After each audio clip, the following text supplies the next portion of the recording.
Peterson, good to have you on the program. Thank you very much. With the popularity of your book and your YouTube lectures, you're obviously tapping into something that nobody else is tapping into at the moment. What is that? It's partly responsibility.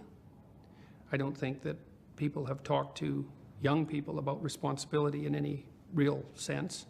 And being on their side at the same time for like 50 years. And that's just too long, because most people find the meaning in their life through responsibility.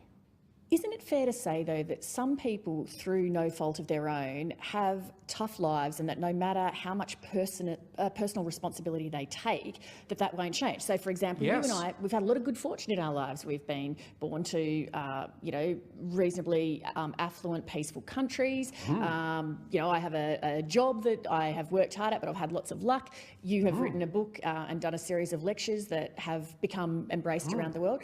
Some people don't get lucky breaks like That's for sure. Some people just die, and horribly. Yeah, life's rough, no doubt about it. And if good luck comes your way, then you should be grateful for it. And if happiness manages to manifest itself, you should be grateful for that too. But how do you give a personal responsibility message while taking account that for some people it's harder to take personal responsibility and the deck is stacked against them? Well, I think the deck is stacked against everyone to some degree, because life is very difficult and we all die. But some people do have it harder than others. And all of us have it very hard at some times in our lives. It's like, well, what's the alternative? You take responsibility for that and try to struggle uphill, because the alternative makes everything worse.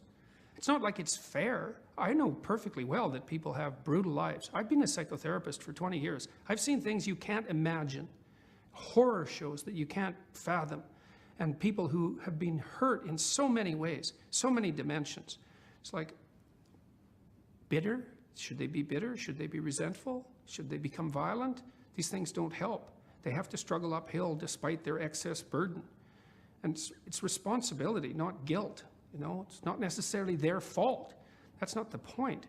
We've been seeing a trend, particularly in the United States, but also here in Australia, where there has been an erosion of freedom of speech on campuses, where people with views that are considered offensive, politically incorrect or triggering are no longer You mean now... people with views, in other words?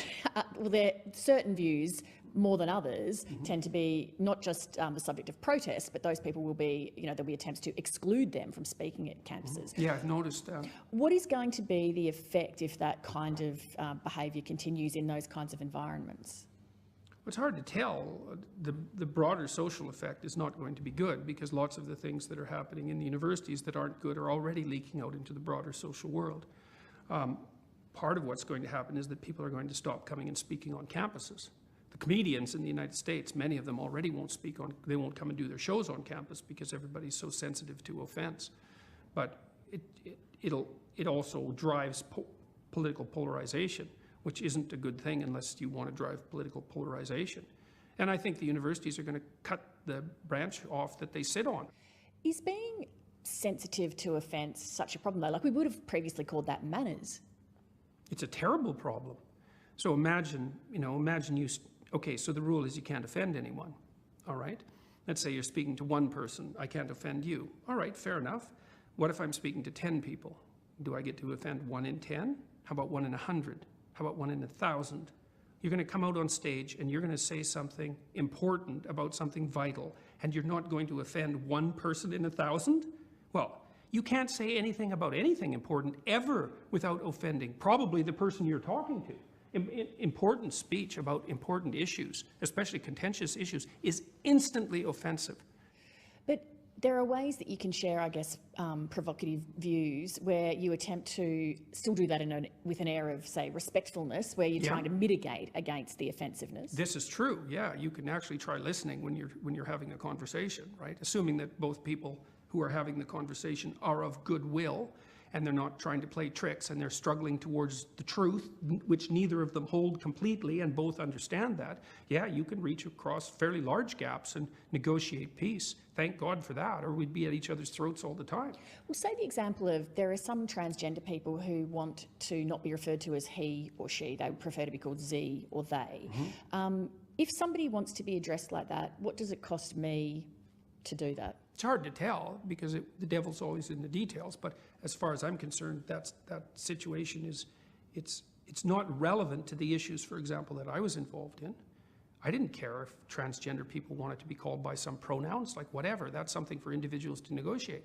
When the government makes that a compulsion and insists in their legislation that biological sex, gender identity, gender expression, and sexual proclivity vary independently, it's like, no, they don't. That's wrong factually, and you're not going to compel my speech. I don't care what your damn justification is. So you see that as, am I right in that you see that as a curtailing of freedom?